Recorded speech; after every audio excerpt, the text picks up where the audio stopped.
Underdog Daily with Bad Bros, Jon and Nez, but no Nez, just Jon today. Unfortunately, Nez will be back tomorrow. We'll do a little baseball tomorrow, but it's multi-sport day, man. Try to get a couple guests on for hoops, but admittedly was very last minute and whatnot. So we'll do that in the future. Gonna try and get in with some of the ETR guys when they get their rankings and stuff out. Gonna get Zakarian on, talk a little hoops, but for now it'll just be me floundering around the double dribble lobbies there. I'm sure many of you guys are going to be slowly trickling over from the bash. Pete was not finished just yet. An electric bash, man. Shout out to Lil Trev. Lil Trev giving some love to the Badge Bros in a big way there, and was such a fun guest there. And, just a good reminder of how nice this community is, how great this community is. Speaking of which, I got my Troll Co shirt on today. Shout out to Dirty Hands Clean Money Car Park. I opened my email this morning and he was sending us some more merchandise this morning. Dude, shout out Eggers. Haven't seen him in the chat yet. Probably still watching the bash there, but he's going to send us some gear as well. So, I mean, everybody's just being crazy generous with the Badge Bros recently. So, mad love, much appreciation. But without further ado, let's hop in the streets, man. We're going to be servicing the multi-sport athletes today and tomorrow. Obviously, know that football is top of viewership for people, but this is what we do around here, right? We take care of the little guys, even if the contests are smaller and the prizes are smaller, etc. Matt Moody, Fake Moods, is going to join me for the puck segment in probably about an hour here. We'll get through the baseball salary cap, first of its kind on the site. We also have WNBA salary cap today because one of the games was canceled. So there's WNBA salary cap. There's MLB salary cap for the one game tonight. And then Numi dropped in the Discord that tomorrow MLB is going to be 40K. So love to see it. 10K increase from when we were filling those 30Ks last week before the All-Star break, and they were filling early. So we've been rewarded with a monster slate plus 40K prize pool tomorrow. So really excited about that. But first things first, let's hit on one of these salary cap drafts. I just did one quick one there. If you guys have any feedback, obviously this is the first time we have ever done this for MLB here. This could be what we see in the future for playoff format and that sort of thing. When we have those single game playoff ones in the future here. So yeah, just messing around with what could be in the future. 3 more spots to try it out with your boy.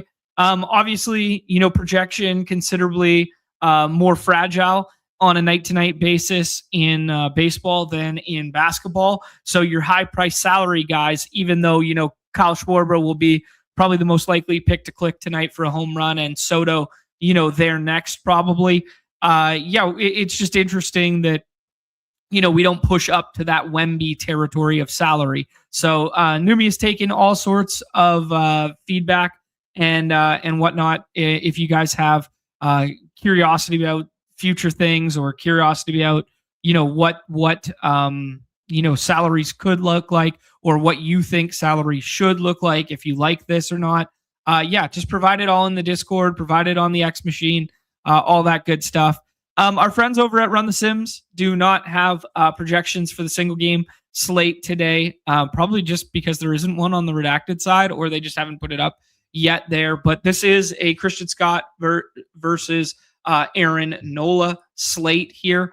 2 right-handed pitchers. It's 93 degrees with some slight wind blowing out to left. Obviously, we saw a whole bunch of home runs in the home run derby that were going miles in similar conditions. And now it's, about 10 degrees warmer than the home run derby was. My one kind of just like macro point is there's going to be a whole bunch of left-handed pop in both of these lineups today. But we also might have maybe sneaky, a dude who's on a little bit of a tear in the minor leagues rehab assignment right now. I drafted him. I drafted the tool shed in my first draft with the out tag. It's not a guarantee he'll be up with the big club today. There are murmurings that they want to extend the rehab assignment a little bit, but there's a non-zero chance. And maybe you can wait for the lineup to come out or whatever. But if you want to do some sneaky combos of the high dollar guys and try and jam in as many of the quote unquote best plays, and then you take a little $1 Luis Robert Jr., I would not fault you. Because yeah, it might still be available a bit later in the day, but he would basically become the cost adjusted best pick on the board. Now it's kind of like the Mike Trout situation from last week, where it's not a given that he's going to be in there. My guy Ryan in the chat is saying that we stack against Nola today. It's that kind of day. So let's take Lindor. I think as of right now, Lindor looks like probably the bat that I want to get to the most relative to price point. There's not a huge discrepancy in mid-tier salaries, and I don't know if that is a feature or a bug. I haven't thought through the salary dynamics nearly as much as Numi and some of the team has. This is just my second draft experimenting with it. So we'll fuck around, find out here. Also, when you guys go to the board and then come back, reminder that you got to do the refresh to get the salary cap to pop back up there. You guys saw how it went away, and now it pops back up here. I don't know. Let's take Bryce Harper and see what happens. Left-handed power, put a couple of these studs together. There are no pitchers in the pool, so you don't have to worry about the double bubble or the stacking against yourself or any of that kind of stuff. What was the other thing I was going to mention? You can't onslaught stack just one team. You have to have a min one player from the other team, like the basketball slates. So yeah. Ryan saying boots on the ground here, man. This is going around everywhere right now. Like, my guy, T-Box was putting it out there that, there was a video of Milwaukee too with the forest fires. Just brutal right now this time of year, dude. But yeah, a lot of smog out there with the forest fires, so could see a decline in fly balls. All right, sounds good. What I'm saying, always following his tweets, talking football all the time, getting some mad love from both Pete and from Hayden and Josh there. Yeah, Double Dribble is right next. I can probably jump in a lobby right now, and we're gonna fill it. We got $89 left to do the thing. I actually want to do Bryson Stott and play a little bit of that left-handed stuff against Stott versus Scott. So let's go ahead and drop him in this lineup and leave us with $44. We're going to have lots of stacking partners available here. I don't know. You guys thinking out loud or thinking in the chat? I mean, we got 50 of us already in here. What do you guys think about the salary dynamics? Because the mid-tier is just all clumped together, but the stars, the quote-unquote stars, aren't outlierly priced. So I don't know if that's good or bad. I don't know. I'd be really curious what you guys think. Let's be a man of our word, dude. Let's be the guys. I'm going to take Luis Robert Jr., the tool shed. It might just be a 0. It might be the best point per dollar play on the slate if he's back from the IL today. And he's been mashing on the rehab assignment, and he'll come back and he'll hit, somewhere between 4th and 6th in that lineup today, pending what they want to do handedness wise. But yeah. Obviously he doesn't have the handedness advantage in this matchup, but he's an everyday player if he's in there. So it'll also be interesting to see what they do from a lineup standpoint. Bo Bichette has the Q tag. Like, it's not a guarantee. You're going to get discounted ownership on Bo Bichette because he's just kind of priced in this pocket that everybody else is priced. And you're going to get discounted ownership because people just don't want to play $49 for a Q tag when they can pay $55 and get Trey Turner, right? So Bo Bichette's going to be a discounted ownership guy here. But he sat those games before the break. They didn't put him on the IL, and now they're coming back after the break. I didn't do some deep dive research because I didn't even think we were going to have a slate today. And then when Numi dropped this in my lap right before we kind of went live and stuff, I was kind of like, oh, okay. So just be mindful. Bo Bichette could break either way, but you're going to get a discount in ownership with the Q tag. Same would be said for Justin Crawford, though I think Justin Crawford is probably going to be in there today. And so does the game 1985 there. DeMelch was in here with us and Donnie was in here. So friends and family draft. But But yeah, I probably wouldn't draft Luis. I wouldn't advise drafting Luis Robert with the out tag like I just did, unless you're like, doing a huge portfolio and you want to get, some unique combos in parentheses, because those combos will probably be available later in the day anyways. So you don't have to assume the risk of not getting a swap. So yeah, there's your little baseball takes. But please, the most important thing about today is to, be constructive about what we are doing from a salary standpoint. Numi openly said the salaries and the algorithm that they develop and whatnot are going to get better over time here. But just provide a little bit of feedback, because that's the most important thing for ironing this out, because we want to have these contests like we had in the NBA Finals, where we were literally having like 8K up top. We were having like big prize pools for single game stuff. And we could go ahead and do that for World Series, for Divisional Series, for, Championship Series, all that stuff in the future here. So yeah, nice little wrinkle from the team. Awesome to see it up there. I am going to jump in right now into the NBA streets.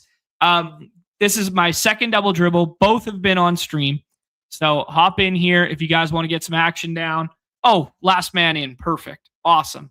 Reminder that the solver will work with NBA in the future here. They just don't have the projections up yet. So it says draft format not supported, but in the future it will be supported. So just another reason to re-up with the solver there. We got some friends and family in here. NBA TST was in the dog bowl alongside us. Melch is in here. Winky Christ is in here, who was out at Summer League I saw this weekend. So I'm sure he's got some good takeaways and some takes there. We're going to get him on the program in the upcoming weeks here for sure. Both him and Zakarian will be my first calls, and then I'll throw some prayers out into the world that we can get kind of like Dink and Gallagher or something on here in the future as we get a little bit closer to season and as the projections round out and they get depth charts up on the site and all that sort of stuff. GA, when Moods is coming right after this, man. He will be here at 3 p.m. I told him 3 p.m. So I told him as soon as this draft was done, we'll do a little puck. So that's going to be my first puck draft. I tried to jump in a couple when people tagged in the Discord that they need one more or they need a couple more, but I've missed out on all of them thus far. So yeah, I'm excited to do my first puck draft. Obviously, renowned puck guy, but not a huge puck fantasy guy. So we're learning the ropes from Moods and stuff. He's got that primary points original manifesto in there, which is a really great starting point. But the format's a little different this year. NHL schedule comes out today, so that's probably going to shape kind of what the back end of the playoff schedule is going to look. Some teams, kind of like MLB, where games and NBA for that matter, games are not created equal, right? So some of these goaltenders that get saddled with 4 or 5 games in the last week, well, they're not gonna start all 4 of them, especially with some back-to-backs mixed in, etc. All right, we got the 109 here. Obviously evergreen with NBA that you want to rip one of those front side draft slots. Danny, who was in the chat as well there, takes Tatum at 5. I put him on the cover for our first double dribble because I was kind of like, man, this is a little weird. Tatum without JB, fully healthy, came back at the end of last year, and we're letting him, fall, especially when we think wing is stronger than guard. I think you can kind of go a number of ways here, but I do think Jalen Johnson is a little bit of a mental tier break for me. As I just alluded to, I think wing is something you want to get ahead of early here. We also noted like a little bit of scarcity at the big position after the big 2 run off the board there. Big kind of falls off, man. We don't know where Sabonis is going to end up, and he wasn't healthy last year, although healthy enough to get me a dog bowl seat. Shout out Sabonis. Bam. We don't know what the impact of Giannis is going to be on like some of his usage rate. Joel, it's like, can we please get 60 games? Jalen Duren, there was a report today that they're like, hey, we're trying everything to get him signed, but I don't know. There were trade rumors around him early on.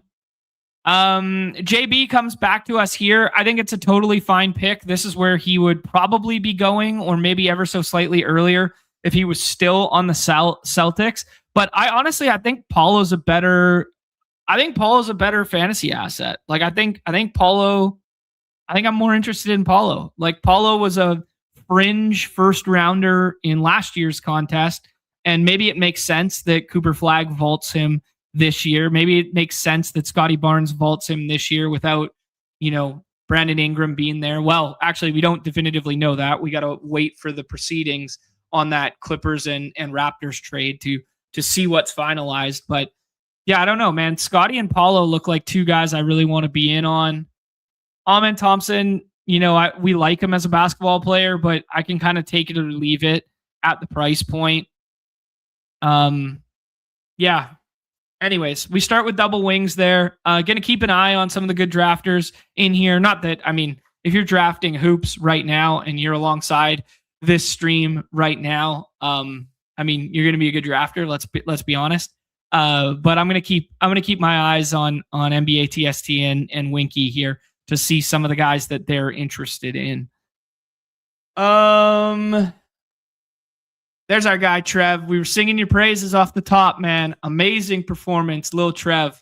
Amazing performance from our guy on Pete's show, The Bash, today. Go back and watch that. That's worth your time, guys. Great stuff. Rolly saying Maxey at 10 is gross. You just think it's like too many mouths to feed kind of vibe with like how well VJ played at the end of the season. And a lot of Maxey's ceiling games were positively correlated with Embiid being there last year. We cited that a lot, right? Yeah. I don't know. It's an expensive price tag for Maxey. I agree. It does seem a lot, especially when guard is plentiful. But yeah. Yeah, and LeBron coming to the Sixers. I don't know if you guys saw, there was a Fanatics, Fan Fest or whatever, and Hallie was on stage interviewing LeBron this morning. So, yeah, I don't know. He was kind of half joking and trying to find out where he's going. But yeah. Okay, cool. So Danny takes two of the guys that were on our initial list from the start of the first show there of quote unquote underpriced guys. We thought Tatum and Denny Avdia had room to run, but the Denny Avdia one, I'm really excited to see like projections and what people think his usage rate can look like alongside Ja. Jordan takes Sabonis, so not worried about potentially shifting spots. Sabonis is just an amazing fantasy asset. He might not be like the caliber of guy that you want to go out and get to be like, this is the final piece we need for a winning basketball team. I think he's kind of proven that with the Kings, that like, a soft big who's like score first only isn't what wins in the postseason, but pardon my French, in the playoffs. All right, Kawhi falling a little bit. Evan Mobley has wing designation, which is why big looks, a bit thinner right now. I think Giddey feels good. I don't know. I'm kind of in on like those monster ceiling games we saw from Giddey. They got rid of some of the guard depth there. We just need him to stay healthy. But the nights that he was out there, like he's just flirting with a triple double like every night. Like him and Denny seemed to be like the two guys last season in the daily streets that were just like always outperforming their usage rates and stuff. Winky takes Jalen Duren, recognizing that like it is a little bit of a tier break at big. Pending what your views on Chet are. Siakam comes back to us. LeBron's here. J-Dub's here. I kind of want to address the big position. I'm a Jaren Jackson Jr. slappy. It feels weird to take him over Chet, but like I'm a little bit of a Utah Bull. I like Jaren Jackson Jr. Kind of a down year last year. Got shut down early to have the surgery. should be back and ready to go early. They obviously feel confident enough in his health that they could move on from Walker Kessler. Yeah. Play Jaren Jackson Jr. is good at basketball again. Maybe he stops shooting that ugly ass 3 of his.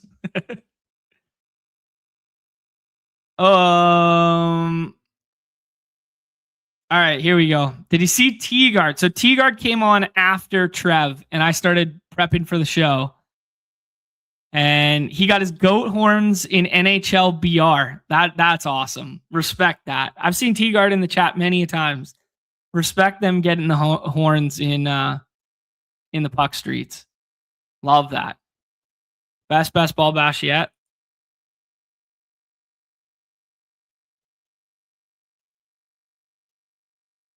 Yeah, I'm praying that, we get the Triple J nickname back. Yeah, he's got to earn it back, man. The real Triple J now has flipped. And Jaime Jaquez Jr. went to a place that, like, hey, man, he could play 38 a night and just start, right? So, like, he's not that archetype. I don't think they'll let him play 38 a night, but I would love to see, like, I thought Jaime Jaquez Jr. should have won the 6th Man of the Year last year, and I thought people just blindly voted with, like, Keldon's team finishing higher in the standings.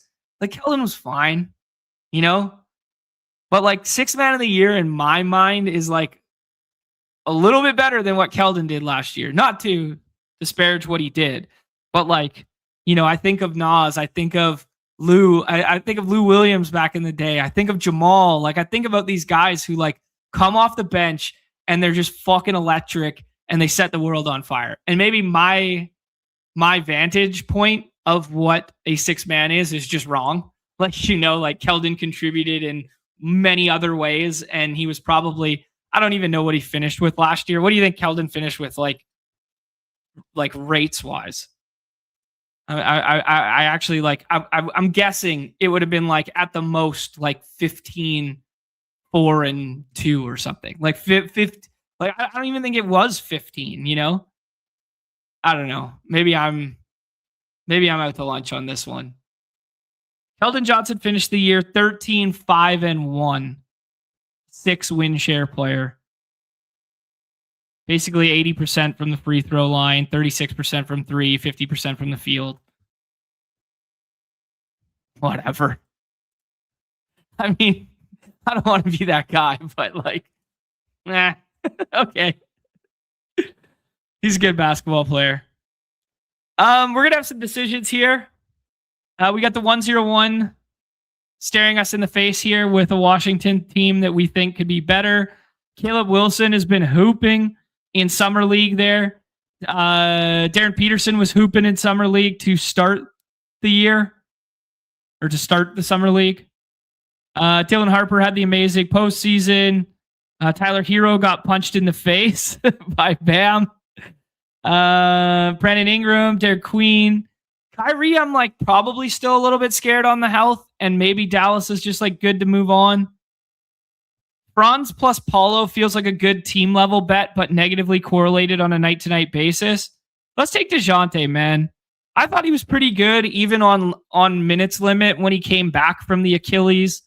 Winky was really into him last year when his price tag was way more suppressed than this.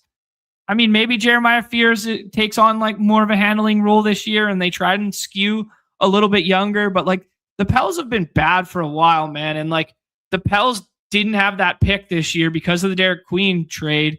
It's kind of like if they don't trade Trey Murphy, which like rumors have been swirling like all off season or whatever. If you don't trade Trey Murphy, like you have to play to win this year, right? You have to play to be in the play-in, or you have to play to be in, the back end there. And with the changing of the lotto rules, I don't know, man. We talked about the Pels like multiple times last year, how it was like they felt when they had the full lineup together, they were better than like a 25 win team or whatever they wound up being. Like they were what, a 20?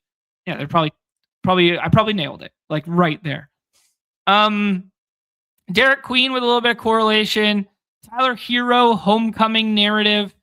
Keynote stacks up, but obviously, we're muddling up the handling in that backcourt with Peterson coming in, so his role might be a little bit different. Let's take a ceiling shot on. Nah, you can't tell me to quit John Morant. I was about to say let's take a ceiling shot, knowing that like we don't love some of the back end bigs.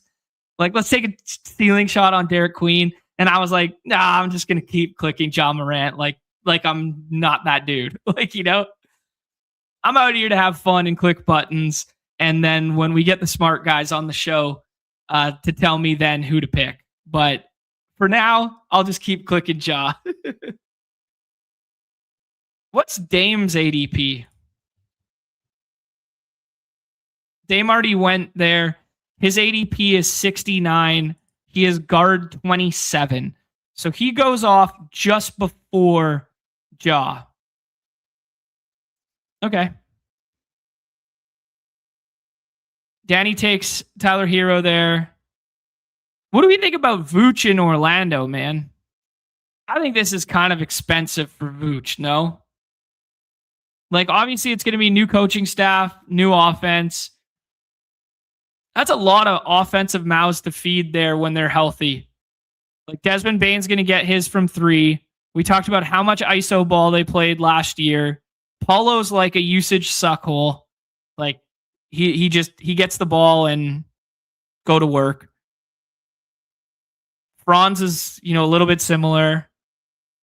Vooch is like poor man's Sabonis, where like he doesn't help you on the defensive end. I don't know. Like Vooch is the kind of guy that you would love to have in like, you love to have him basically on the Bulls. Like that's what we love to play Vooch, It's like you need him to be an offensive contributor. Like Orlando feels like eerily similar to like a step down option of the Celtics, where it's like we're drafting him in the 6th round and like he might just be like an off the bench backup 5 scorer. Like their team might look better with Wendell Carter Jr. out there. Nice. We get this pocket of bigs to come back to us. Dude, let's just take Khalil Ware and fuck around, find out, and have some fun. We know that he can be a monster when he gets like the front court to himself. We know he was like the biggest prize piece in that trade. I would say he is. And then if they move on from Miles Turner for evergreen narrative with Miles Turner getting traded, aka or moving on from, but like he'll go way higher if he's just like known to be the starting 5 on that team, right? Khalil Ware's ceiling's like pretty undeniable. All right, maybe I'm just clicking guys that I know and I like and have won me fantasy slates in the past, and that's why I'm kind of like, fuck it, I'm cooking right now. Like I like this team. We could take a third big and shut it down. Like Rudy without Nas feels okay. Jared Allen feels okay. Maybe has some trade rumors swirling. Asar, we need him to take a offensive step forward, offensive ceiling. Let's take Josh Hart. I kind of wanted to just like end my big room there and take one, but we've spent some good capital at big. We could probably get away with waiting a little bit more. Josh Hart, like just a classic, triple-double guy, always plays through his injuries, gives you tons of games every year. I mean, maybe some of that stuff with the Knicks changes this year after they won a title, after they had such heavy minutes in the past, because they were just like Tibbs running them into the ground for 2 years before last year.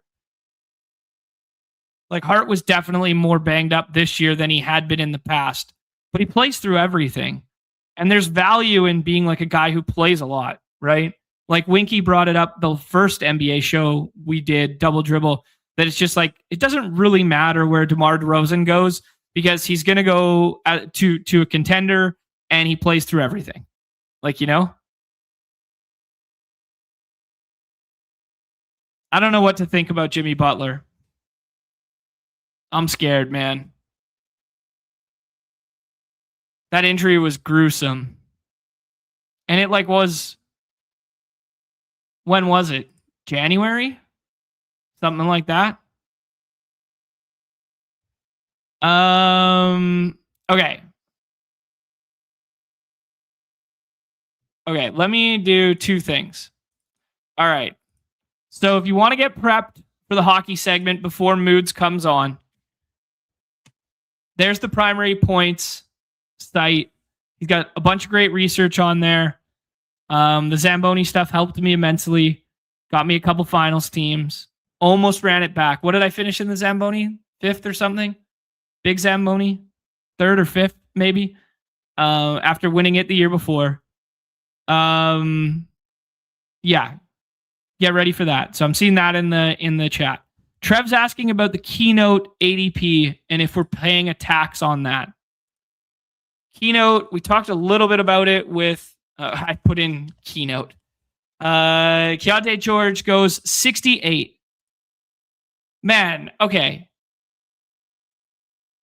Keontae George with Peterson, the number 2 overall pick, who's looked good in Summer League, coming in. Walker Kessler leaving. JJJ, having a full year there. Lowry, hopefully having a full year there. Would you rather have Keontae George or John Morant?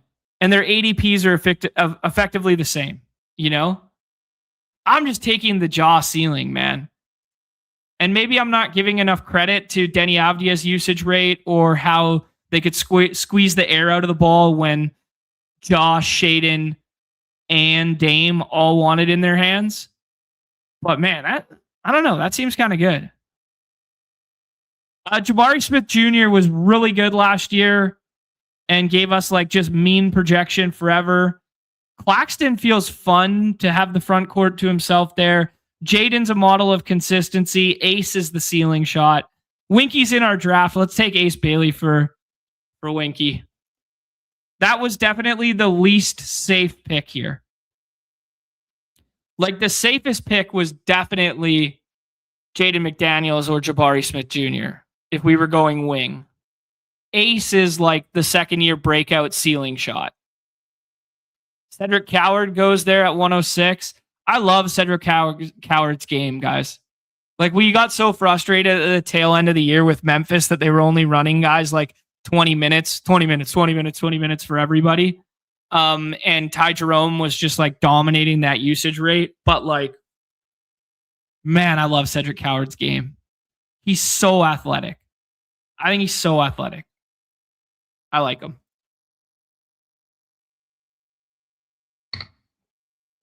Man, did we talk about the World Cup game yesterday? That's probably a good pairing by Winky there. Because DeRozan's not going back to the Kings. So it's 2 birds, 1 stone. You get Murray, who's going to start every game and play big time minutes. They gave him the contract last year. Murray's going to be the focal point of the wing of that team. And then you get the DeRozan going elsewhere. And they're both good basketball players, right? Kind of fun. Fred VanVleet, a.k.a. Dick Van Meat. I don't think we want to make the Jeremiah Fears bet when we've already made the DeJounte Murray bet. But I think it's probably totally fine. John Collins with a new home, taking the Tobias Harris role there. I've always been a Norm Powell guy, all-star last year. But I did talk about Claxton. I'm a Claxton sympathizer, guys. I know a lot of people didn't think he deserved the contract that he got with the Nets. But I thought he was really good on the defensive end. He's a walking double-double when he chooses to be. Hopefully he just plays bigger minutes because they need him in Chicago. You got to think Chicago has outside aspirations at being competitive this year, right? I don't know what their win total will look like, but they won north of 30 last year, and then you get a full year of Giddey. You bring in Norm Powell. Buzelis takes that next step. You got your top lottery pick in Caleb, and then Claxton, Sticks, and who else is the other 5? Leonard Millard had some really good games last year. Shout out, good Canadian kid. Zach Collins coming back after missing basically all of last year.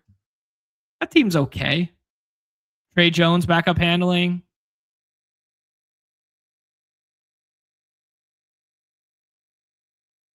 Yeah. Yeah, let's talk about the footy for a second. Yeah, so Messi, just the short god. I had a crazy hectic day yesterday. We've been trying to move, and I've been on the phone with realtors and all this sort of stuff. I was also at a meeting with some bank stuff. Then I was trying to watch the soccer out of like the corner of my eye on my phone while we're in these meetings and stuff. No, I mean I was paying attention, but and then I was out on the golf course for like a men's night skins game here, dude.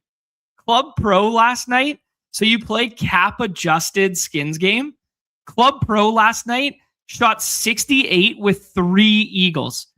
68 and 3 eagles on the 3 par 5s. He chipped in, he stuck one tight and tapped in, and then he dunked one from 100 yards out, like with a wedge. Just so sick. And it was just like, I thought I had a chance at a skin with a birdie on one of the par 5s, and I played to like the max cap they give you there because everyone's like a stick. I play to a 15, like, and I'm probably a 15, but like I haven't been playing for a while this year when we were away and stuff.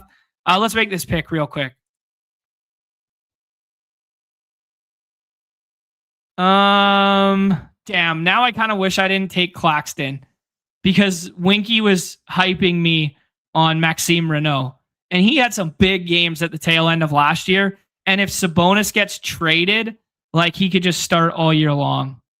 Reed Shepherd, but Fred Van Fleet, aka Dick Van Meet, is back.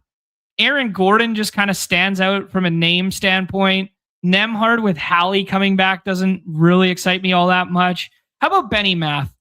Benny Math has 2 paths.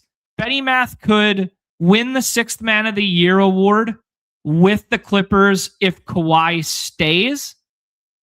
And then if Kawhi doesn't stay, maybe he can. I'm not saying he's going to outplay Brandon Ingram and take his rotation, but maybe he could cut in. He's got a better chance to cut in a little bit to like some Brandon Ingram usage than he does, Kawhi. Although I am a little bit skeptical of this wing listing that I think he'll probably do more second unit handling, right? Because you'll have Garland in that first unit. I'm guys, don't take my word for this stuff. I'm just kind of bro sciencing and going through it in my head. Like you got Benny Math to play the shooting guard or the small forward position and do some second unit handling. Who else they got? They got Chris Dunn. He's defense first. They got Rui. Rui could start at the 4 this year. But yeah, they're going to need Benny Math to do some stuff. Yeah, businessman doing business things yesterday. Yeah. I mean, hopefully it's almost in my rearview mirror here. I like to be streamer, bro. Yeah. Actually, though, I will say, I didn't dress up or anything for some of these meetings, but I did try and look presentable. And if you guys do the zoom in right here, this is the first full clean shave in a long, long time. I look like a child. Yet we're on the clock. I got like baby face, whatever right now. And it kind of was a bit irritating. Aaron Gordon just stands out from a name value standpoint. Dylan Brooks was really good last year. Sandro, I have no idea what the role will look like. Tobias, I don't know what the role will look like. Jonathan Kuminga stands out kind of as a fun ceiling shot because he's probably only going to go somewhere that he's going to play a lot, right? Like he's only going to go somewhere that they want him to play. Like he's not getting the Steve Kerr treatment again. Hopefully. But yeah, man, the left foot god, like the short king, like Messi in that. I mean, Messi created a whole bunch of chances. There's some great cut togethers of all the chances he created. I was just kind of pissed off and ashamed. Like I didn't really watch it, but I went back and rewatched like the condensed game version. And it's hard to get a flow for footy by only watching the condensed game. But it kind of looked like, England just tried to park the bus. They tried to play like 4 back, 5 back. They changed their back line at the start of the game. And then in the tail end, when you didn't press, when you were up 1-0, they kind of just sat back, and like Pickford made a couple unbelievable saves before the goals even happened. And Argentina hit 2 posts prior to that. So it was kind of like, man, I wanted to see England win, don't get me wrong, but like you kind of got what you deserved, didn't you? By just like giving like the best on-ball player in the world the ball, right? And like Messi was just creating stuff at nauseum, man. Like they had the little like half breakaway down that right wing to start. He created one of those post chances earlier. And then the goals, man. The goals were just all of his gravity coming there. Left foot pass to, the first one was Fernandez. I think the first one, or was the second one. I can't remember who scored which one. One was Fernandez, one was Hernandez, but I can't remember which was which. But I think it was Fernandez who scored the first one, and then Hernandez scored the second one. But the right-footed ball on the cross from Messi, when everybody's overcommitting to him going left, don't let him cut in, let him cut in. The first goal they scored, Jude comes sprinting over, leaves his man at the high side of the box to cut off the left foot because, Messi deems taking 2 guys like that. It was unbelievable. And then he just unselfishly finds the guy, lets him take one touch, and it wasn't even a one touch, one hit like shot. It was like let him have a touch and a gather and then ripped it. Perfect strike. And then the carbon copy of the exact same spot. And then Messi goes, nah, I'll fake you to the left side, get clear on the right side, and then just a perfect like off foot ball for the header. It was beautiful, man. It was gorgeous to watch.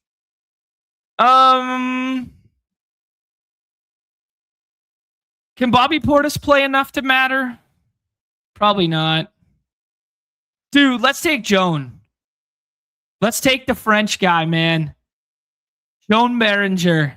He could play a little bit of wing and do this like big lineup alongside Rudy and like take a little bit of that like Naz Reid role. But most likely he's just going to be backup 5. And we saw the monster ceiling from him at the end of the year there when the Wolves sat everybody and they just let him play like 30 plus. And he cooked, man. Like from a fantasy ceiling standpoint, like if anything ever happened to like Rudy and he was vaulted into that starting lineup, or the nights where they rest, Ant plays through everything, but like if they rest, Ant and LaMelo, or LaMelo then Ant or whatever, like he could be like a bit of a usage guy. This is a ceiling shot. The ceiling shot wing that should probably be a big. All right. I like what we've kind of done here, and I'll discuss it in a half second. But I think it's really time to start aping some of these role playing guards. Some guys who can be like high usage guys that vault into minutes, which Scoot could maybe be that. I think Trey Jones. Trey Jones is kind of like the floor projection guy. Like he's kind of like, he'll give us a couple usable weeks. Like Trey Jones had some like double-digit assist games last year. He had a couple slates where he had like north of 45 fantasy points on our site when Giddey was missing. I mean, maybe the two of them can play alongside each other. No Io anymore. Like those Trey Jones ceiling games came without Io. I don't know. Maybe, you're kind of really grasping at narratives at the back end here. But yeah. I did see a question in the chat earlier, and I'm sorry I'm kind of like jumping around and whatever. But Ryan was asking about typical build. It's kind of like the way we talk about baseball, that pitcher drives and defines like our build based on where we spend capital. Like big kind of defines our build out here. So if you spend, early capital on big, you'll see that like, Terry just does the double big and then shuts it down, and it's a 3 big team. I did kind of like the mid-tier 3. I think the Sims, or the S words rather, would tell you that 4 bigs is fine, but I think it's a positional allocation and scarcity thing.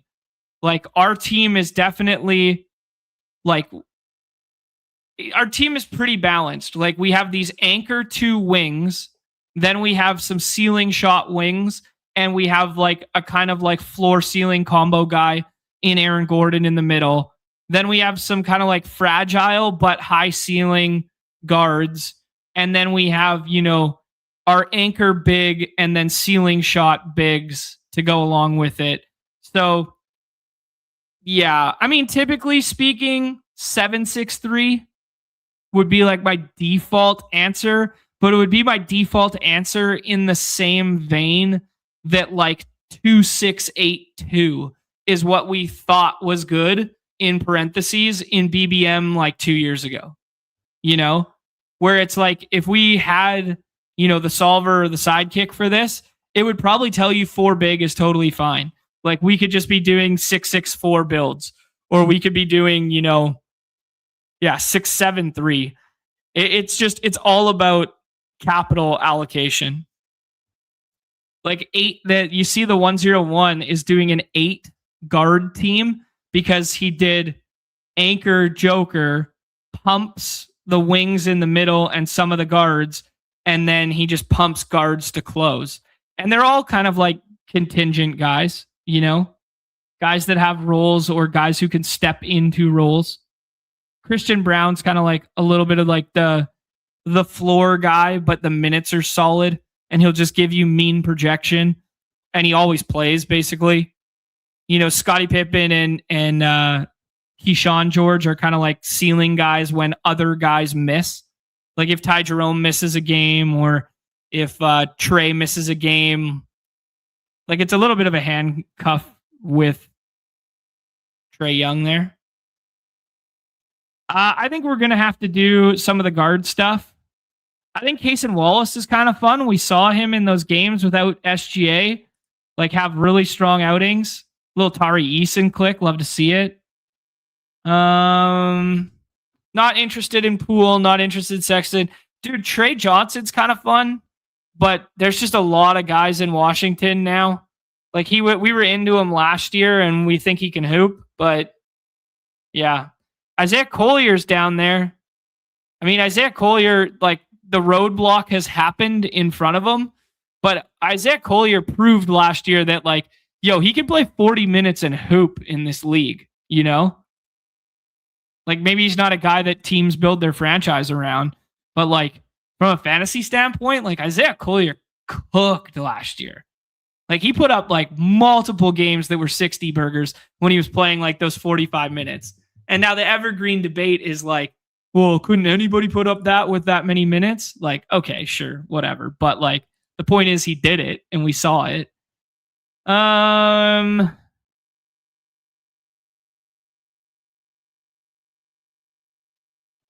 What do you guys think about Hugo Gonzalez?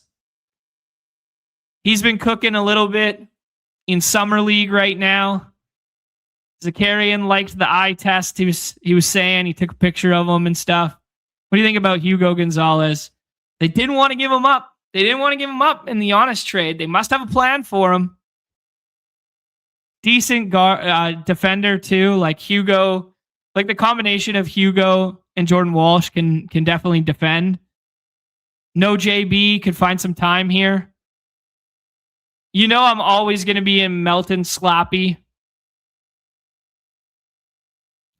Jacoby Walter, I mean, he found himself in like that 6th/7th man role last year, but he didn't do much with it, so I'm not really excited about a ceiling there. What about Jared McCain? They let a lot of guys walk. Like they let Wiggins walk. They let ISO Joe walk. Like what if Jared McCain plays the role that he played in the playoffs down the stretch? What if Jared McCain gets a little something? That's a little bit of a scroll. D'Angelo Russell will break one slate this year, but only one. TJ McConnell, it might just be over. He might just be too old and only play 20 minutes every night. And you get Hallie back. It pains me to say. Aaron Wiggins is buried down here. But Atlanta's got so much guard depth, right? I don't know. That was fun, man. Fuck around, find out on the fly here. Haven't done a lot of research. Haven't watched anybody else do drafts. Haven't learned anything yet. Just watched a little bit of Summer League, and fun to just click on NBA basketball players' names. Kind of fun. I'll read it out and recap. Let me do one last look at the chat here. And yeah, and if Moods, if you're watching or you're around, come on in, man. Come on in. We'll start doing a little puck here in a half second. Did you see the clip going around of the Bears stealing a dude's gloves? Yeah, I did see that actually. Someone said that was around here. Someone said that was like Whistler or something. I'm actually really pumped. I'm going on a stag next weekend. And in the years past, we'd played like Nicholas North and Whistler Golf Club and like those ones. But this year, we're going to play Furry Creek, which has these amazing views. And it's the one where they filmed Happy Gilmore at. And I can't remember the second one. But one of the guys on the trip is the golf rep who hooked me up with clubs. It's just going to be like bros debauchery and beer drinking and fun, but it's just going to be a really fun best ball weekend with the fellas there. So it'll be good. Mel's saying he hasn't been beardless since 2010, and I'm afraid of what I'd look without it. I mean, I always would use the trimmer and go down to like a 0.5 or like a 1, but I haven't gone like clean shave. And I'll tell you the reason why. I haven't gone clean shave in about 10 years, but we were going to a wedding, and my sister had a friend who was, she was a hairdresser, but she started working at one of those, it was one of the chain ones, like Tommy Guns or something like that. And they needed someone to come in, hey, be my guinea pig, free haircut and free beard shave. And she hacked the shit out of me and then put like the aftershave on, and I got like all red and all whatever. It was awful to just like go for a clean shave. And it was the worst idea ever. And she destroyed me. So I was scared to go straight razor for years. And then I just bought, no free ads, but I just bought the full setup last year of the, they sponsored all the shows, Manscaped. And I was like, holy shit, this stuff's actually like really good. And then I bought the clean shaved one from Manscaped with just like the foil blade on it to go all the way down. Fuck, man. No irritation, nothing. Fine. But yeah, I was a little bit scared what I would look like. All right. I see Moods in the hopper here. So it is time to talk a little puck, but we got to tie a bow, or as I like to say, tie a bookend on this draft here with a 7-6-3, a little bit of dispersed capital, let's say that, kind of a balanced build depending on your player evaluation. But I kind of like this team, man. Maybe a little bit thin in the guards, but we'll discuss in a second. Giddy, DeJounte, Ja, Hart, Trey Jones, Kaysen Wallace. I mean, let's get Keaton Wallace the ball in his hands somewhere this year and see what happens. Anyways, I digress. Hugo Gonzalez, Jalen Johnson, Paulo, Ace Bailey, Benny Math, Aaron Gordon, and our guy Jean Beringer. It's French, but I think it's like Beringer, something like that. Beringer, something like that. Whatever. Jaren Jackson Jr., Cleo Ware, and Nick Claxton. I think I want the Nick Claxton pick back. And I wish I'd taken a guard in that spot and then just tacked on another big later. I like the ceiling shots at Ace Bailey and Beringer, and then we can mix and match, some role guys like Benny Math and Aaron Gordon who are going to just get minutes no matter what. And the back end of the guard room is probably the weakness of this team, where like these three, like, what do we win when we win with? Maybe the thesis is contingent bet with Kaysen Wallace, but these guys kind of have like medium roles with like not the highest ceilings. So I kind of want maybe one guard pick and then flip Claxton for a different guard and go from there. B-Ball Paul goes in the last round there. I mean, I like it even if Jalen Duren doesn't get moved. But if Jalen Duren gets moved, I mean, you would think a big would probably come back the other way, but B-Ball Paul, we know what he can do from a rate standpoint. Like just this Jenkins and Paul to end the draft, like they used to crush in the in the daily streets. But yeah, thank you guys for joining the draft. Let's talk a little puck with my guy Moods. Moods, what's going on, man? How are we celebrating schedule release day? Oh man, we are hard at work here. I got Numi to yell at me in the first 4 seconds after I tagged him, so we're having a great day over here. Awesome, dude. What'd you tag him in? What was he mad about? Or you on him about? I was trying to rush him, say, hey, is the schedule ready to go? By the way, the schedule came out at 1 p.m. Eastern. It is not even 3 p.m. Eastern, and Numi has already updated everything. Awesome. But, at 2 p.m., I'm sitting there like, hey, I got to get this ready. Is it final? And he's like, no. And I'm, we were talking about the different aspects of the All-Star breaks and whatnot. He's like, guys, I got this. It's good. So, yeah, never a bad time, though, to be in the puck Discord. I did the mistake of clicking on the hoops thread for the first time the other day. Not a good experience, but a lot of memes. That's the old Glover. What was his name in Community? But he comes in with the pizza and the room's just burning down. That's the walking into the hoops thread right there. I know the meme, don't know the show. Yeah. Don't know any TV. Movies, TV, not my thing. But just a true puck guy, just watching puck every night.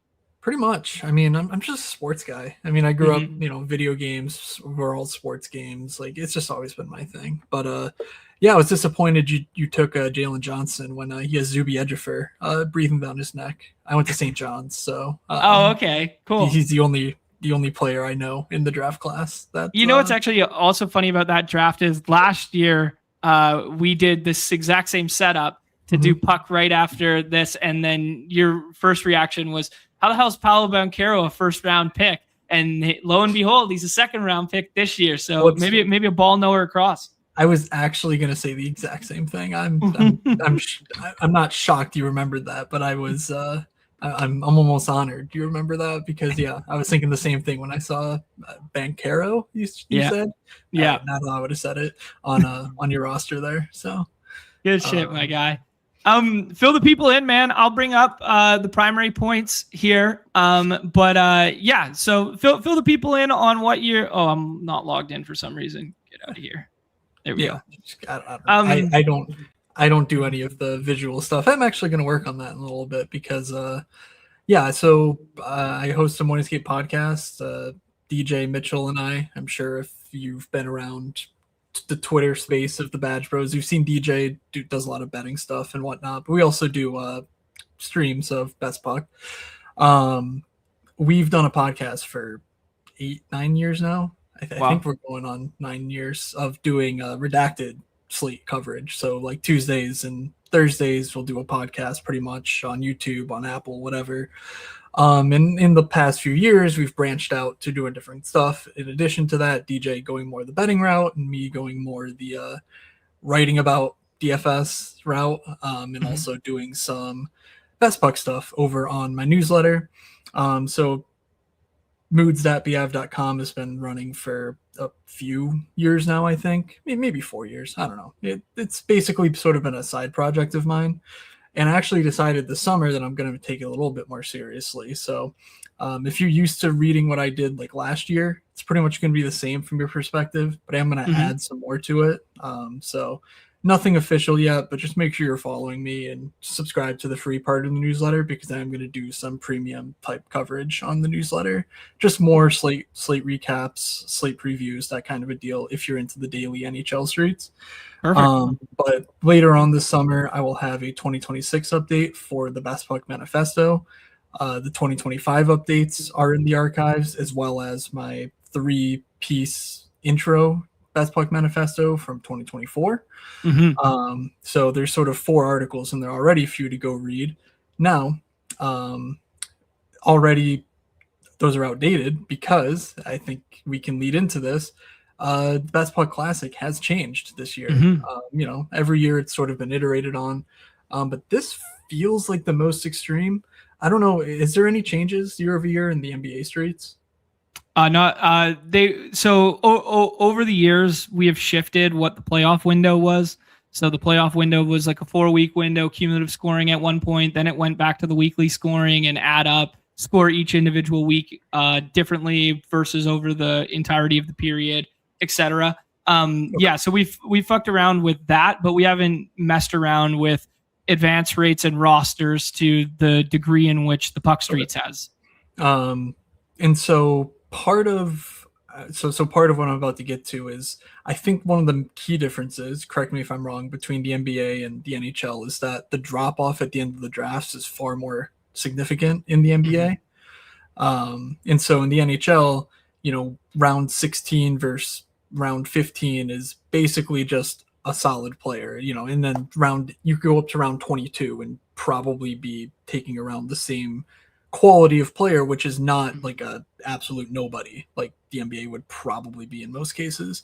Yeah, just for another analogy in that same vein is like NBA and football mirror each other. Where kind of like the back end, you're looking for a guy to vault into an opportunity to find more minutes, whose talent will carry him to whatever. Whereas baseball and hockey are very like similar in handshake agreement in the middle there, that like Max Muncy was going in like the 16th round of drafts and he was going to be hitting 5th for the Dodgers. And, we'll get to like a puck comp here, but like some of these back end guys are going to get, potentially first line power play minutes at some point over the season, or second line PP minutes at the end of the season kind of deal at the back end of drafts.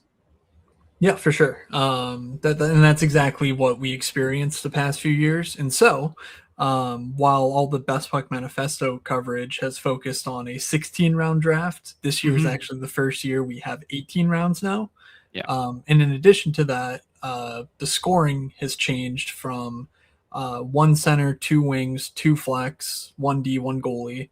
The important part is, though, the 1 center, 2 wings, 2 flex is now 2 centers, 3 wings, and 1 flex. And what that does is, I think it radically reorients the lobby toward forwards, meaning away from defensemen and goalies. But I don't have the Best Puck, manifesto full updates or anything like that ready to go. And I'm actually focused on like other data related projects right now to just get data in place for like the players in the league. And, working a full-time job, it's tough to do. So I don't actually have like the raw data. Maybe we can reconvene in a few weeks when I do have, something more concrete to speak of there. Absolutely. But I think if you've drafted in the past, you should probably be focused more on centers and wings. And as a result, like if you remember the 3-7-3-3 for sort of drafting, I think it was a couple years ago, that was like the meta I was touting. I think last year a 4-6-3-3, when you say centers, wings, D, goalie, was more in vogue. I think the 3-3 for D and goalies is the same, and you just got to pile into the forwards, be it 6-6 or 5-7-3-3. That feels kind of like what we should be doing. Again, not sure how I'm going to actually test that because, I don't have old teams to test the 5-7-3-3 build. But I'll see what I can do, hack around on the back end of the data files and whatnot. And of course, if anyone else, undertakes the effort of doing this, I'm happy to share what I have as far as like process data and whatever else for Best Puck last year data. Awesome. Cool. Yeah. That's obviously going to be hard to back test because we're not going to be like, hey, who are those extra 2 rounds of picks going to be allotted to, right? Like we would have to make up a whole nother player pool and fake ADPs of like back end guys that now are getting drafted every damn time. So like back testing it would be very, very tough there. But I do agree with your initial assessment, dude. Like I do think there was always an emphasis early in drafts in years past to like put a little bit of onus on wingers because it was like we didn't have the flex spot and we only had 1 center. And that was, and then last year we add the flex, and then this year we add another center. And it's kind of like a leveling of the playing field for the center position in the middle rounds when people were just like pumping green, in my estimation. And now all of a sudden we're going to have like hey, 2 extra roster spots, but they're just going to be more value placed on the forwards because we're starting 5 of them. And in a dream scenario, you're starting 6 of them because a goalie can't go in your flex. And if you're starting 2 defensemen, well, you probably either, hit the nuts on like a Lane Hudson back in the day in like the later rounds, and you had 2 outlier defensemen, or you overdrafted the capital spent by taking like Hughes and Rowinski on the same team for probably the wrong reasons, but it'd be like pairing Trey McBride and Brock Bowers together. Yeah, that all sounds pretty much spot on to me. The interesting quandary is that defense does kind of dry up. Just thinking of how the NHL operates. There's 32 teams, and so there's 32 power play 1 quarterbacks, basically, because the power play 1 is really what you want in the NHL. And almost every team nowadays goes 4 forwards, 1 defenseman. Some even go 5 forwards, 0 defensemen. Yeah, so we saw that from Vegas a lot last year. Yep. So there's literally a pool of 32 defensemen who were theoretically going to be power play 1, in the Best Puck finals, later on this year. And so if everyone's taking 3 of them, you can sort of see where that starts to, winnow away really quickly, where you just can't draft enough defensemen. And same thing, honestly, with goalies. It's a little bit less stark just because it's not like quarterback where the quarterback's going to start every game. It's more, it's a onesie position, but you play about 60 of the 84 games, by the way. Right, it's an 84 game season now, just the NHL continuing to add games himself in the foot. Yeah, that's just absolutely insane behavior. But hey, get that $1 billion from Rogers or whatever they got to do. Yeah. And so goalies, there's just less of the there's only 32 starting goalies in theory, but there's actually only like 10 true workhorse goalies that you're going to expect to play 55, 60 games, and 1 or 2 of those guys are just going to fall on their face, and another 1 or 2 are going to get hurt, and it's just sort of like goalie is fucking voodoo, right? Like every. Look no further. Look no further than the Zamboni contest, right? Like Carolina makes it all the way to the play to the finals, wins the cup, and everybody was drafting the wrong goalie effectively the whole time.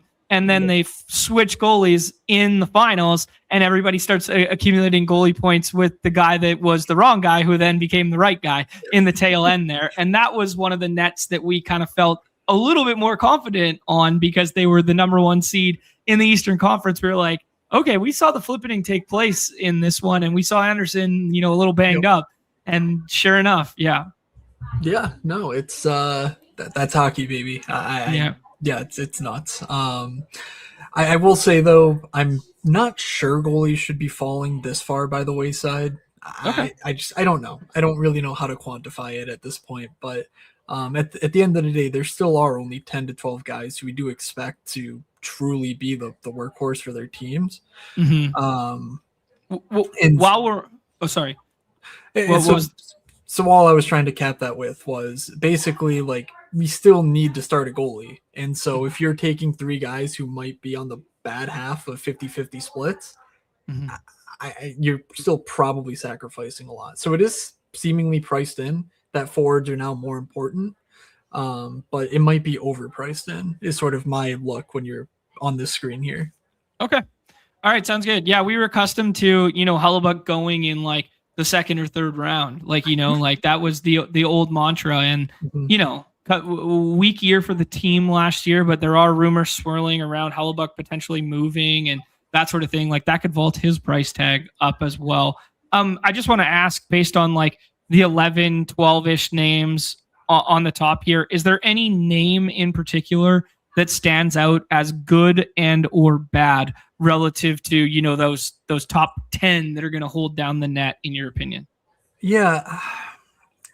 Honestly, on July 16th, I'm not fully in mode to, sure. But I'm a little dubious on Dobesh, to be honest, in Montreal. They have a really good prospect, Jacob Fowler, coming. I don't think they moved Montembeault, who was supposed to be their guy last year. So Dobesh was awesome last year, but that's goalie's not a super predictive. I think it's Samuel Montembeault. Oh, it's Samuel on here. Yeah. Yeah. So Yeah. he's still on Montreal, if that's to be believed. And the 3 goalies, I don't know that Montembeault is going to be an AHLer, so like they might be rotating. And I think they're a sharp front office. And so one of the weird things about hockey is it's way moving toward splitting goalies because the workload and the playoffs being so important, you just can't tire a guy out before the playoffs. So like I would be very surprised if he got 55 starts if Dobesh did versus anyone else here. I would, basically Vidmelka and up. I think that they're all, take it to the bank. If they're healthy, they're getting at least 60 starts. Okay. Maybe 55. I don't know how many back-to-backs there are. Sure. Again, the schedule came out 2 hours ago. So in any case, though, that's the one spot where it's like, yeah, it's a good team, and he's going to see a lot of volume when he plays. I'm just not sure how much he plays. Okay. Yeah, I like that as like just like a initial benchmark for the front end of Tendy and stuff like that. We don't have to necessarily go. You're still going all the way through your research and stuff like that. So I don't want to put you on the spot for some takey stuff that we're just going to amend in a couple months' time and that sort of thing. But I will ask you, like with your schedule-based research right now, what is the most important thing to you? Just the total amount of games that are available in the playoff windows for teams? Is it matchup stuff? What is it? I put a little something together. Okay. Go check out the puck thread in Sure. the Discord, and you can pull that up. And basically, what it's doing is it's just counting the number of games in each week of the playoffs, with some color coding. And the number one thing that jumps out is definitely going to disappoint you. Lil Jizzy, New Jersey has a pretty horrid playoff schedule. So 2 games in the first week of the finals, 3 games in the second week. 3 games is fine. 2 games is almost unsurvivable. Okay. It does look like there's only 8, 9 teams with 4 games in week 2 of the finals. And of course, if you make it to the finals with Jack Hughes, you're not complaining. But it is going to be more difficult with him than some other teams. Washington, for example, looks really solid. If you make it to the dance with Washington, you are getting piled on games wise. They have a lot of decent players on their roster.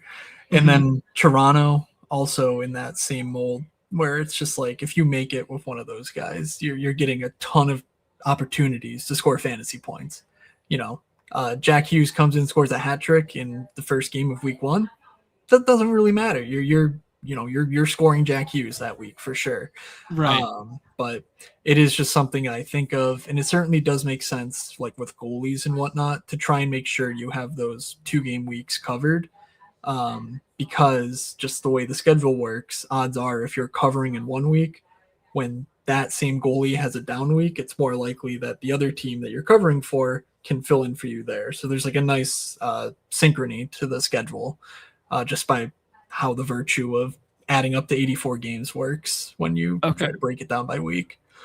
Okay, so my takeaways there are the pairing of goaltenders seems really important to me, where it's like you can mask a 2-start week or whatever with a guy who has 4 later and 4 in the front end, and you can kind of like mix and match. I'm looking at like Edmonton, for instance, where they have 7 games in the finals, 4 and 3, but they only have 2 in the front end, and people are going to want to McDavid and Dries and all this sort of stuff, and it's going to be kind of hard to get those teams through when they only have 5 games in the quarterfinals, 1 and 2 put together there. But there's, a pairing that could work there if you happen to play like St. Louis, who has like 7 games, or, Washington, who has 6 games and then has 8 in the finals kind of vibe.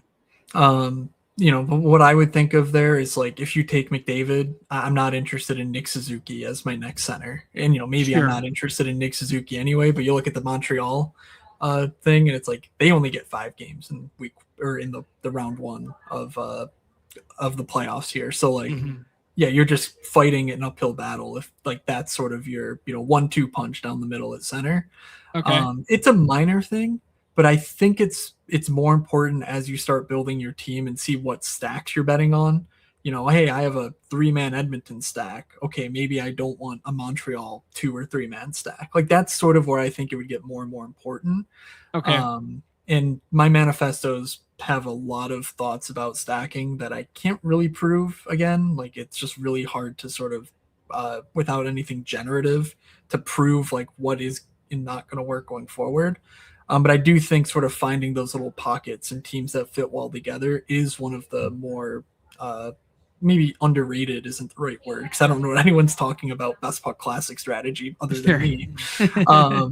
But I do think that's something that people should keep an eye on and try to sort of have a feel for as they're picking. Okay, so just give me like a short snippet reminder of like when we were doing the Zamboni stuff, we were doing a lot of 6 and 6. We were doing 7 and 5, even sometimes for the stacking dynamics. What is too much and what is kind of the desired amount of teammates on these rosters for Best Puck Classic, in your opinion? Yeah, so even last year, it was pretty much proven that a stack of 2, so like McDavid plus Zach Hyman, that's too small for, you want as your key stack. Okay. So you want at least 3 based on what we had from last year. Now this year, there's even more emphasis on forwards. There's even more emphasis on floor points, just getting scoring points because 9 of your 18 players will score. That's half versus 7 of 16 last year. That's less than half. So like if you need more scores, you need more sort of correlation, you need more balancing of your rosters. I think you want at least 3. And I think you are going to want 4 when I get to the bottom of it. Okay. There's not a ton of teams, though, where 4 is super obvious. So I think 3 is going to be the sweet spot. There are some teams, though, where I have no problem going up to 4, maybe even 5 if you have the right players. I would not take like 4 players without, I'm not taking 4 Lightning without Nikita Kucherov, though, for example. Sure. Like it's sort of, understanding what the linchpin is of the team you're betting on, because if that 4 stack is what wins, odds are someone's going to have Kucherov plus 2 Tampa guys, and he's going to break the bank unless something insane happens this year. So 3 or 4 is where I would cap it at as far as stacking. Okay, awesome. And will you get as granular at this point in the calendar of like line 1, PP1, or like is that the fluidity of all that outside of maybe like 10 lines in the league? Like is the fluidity of that enough to be like, okay, I just want to make a team level bet? Yeah, I'm saying see good player, draft good player at this point is sort of my mindset. We can talk more when we get into it, but there's not a ton of spots that I'm rock certain are, this player is going to correlate with that player perfectly. Odds are, if you're one of the 5 best players on the team, you're going to play together on the power play. That's where most of the scoring happens anyway. So the lines don't matter a ton. Okay. Yeah, sounds good, man. Just to remind everybody, when we were looking at that schedule there, that's available in the puck in the Discord thread there. You can also just screen grab what we were just doing there. 3 out of 12 as the advance, then 2 out of 10, 1 out of 6, and then a 125 seat final. If you had to prioritize one of these windows, is it the 1 out of 6 because it's, obviously the starkest odds, or is it prioritizing for like week 17's all that matters? Like just give us a chance to get there and hope I have, 8 games, 4 in each week for that 125 seat final. Gun to head, I would say the final. Okay. Odds are, though, I think that the player takes and the strategy stuff matters a bit more than any of that. If you're trying to make decisions, like it's a factor. It's more of a tiebreaker though than anything else. Is there any team that you would just X off right now based on what we're seeing schedule wise? No, I don't think it's that critical. Okay. I think anytime you're taking a team with 2 in the playoffs, one of those red cell teams, just try to make sure you're getting a green cell guy who's good at the same position. And that's kind of like going to be my, rule of thumb, but I don't have like I'm not ruling anyone out solely on that basis. Okay. Sounds good. Utah's the only team that I see that has the double 2s in both the semifinals and in the finals, but it's kind of masked by the fact that they have a 4 in the first week and a 4 in the first week of the finals too. Yeah. So yeah, it's kind of hard to just be like, oh, I don't want Utah, especially when they look like a young, fun, fast emerging team that had more playoff success than most people gave them credit. Yeah, I'm for being wondering able if to. the league dropped some, was sharing some data they shouldn't have, because Mano was posting his ADP report, and I noticed Gunther was one of the biggest fallers since since contest Interesting. open. So Interesting. Someone had a little schedule leak action there. that's right. All right, dude. I hopped us in there. I think a lot of the friends and family were just sitting and waiting, knowing that we were about to fill this. But here we are, man. We're in the 105 right there. I will ask, just from like how far you are in your own process, or if you've developed, targets or mispriced guys or anything like that just yet. Is there any ADP kind of like macro thoughts this far? So I did my first draft last night Okay. on stream with DJ. So make sure you check that out at NHL DJ on YouTube, or I think it was on my YouTube as well. I don't know, my YouTube. I'll drop it in the chat and in the description for people here. So you can go watch the full thing. But I had also watched one draft that DJ streamed last week with Noah. I'm not sure if he's in the chat here today, but Best Ball Noah, one of the goats of, I think every sport, but certainly of the NHL streets. Yep.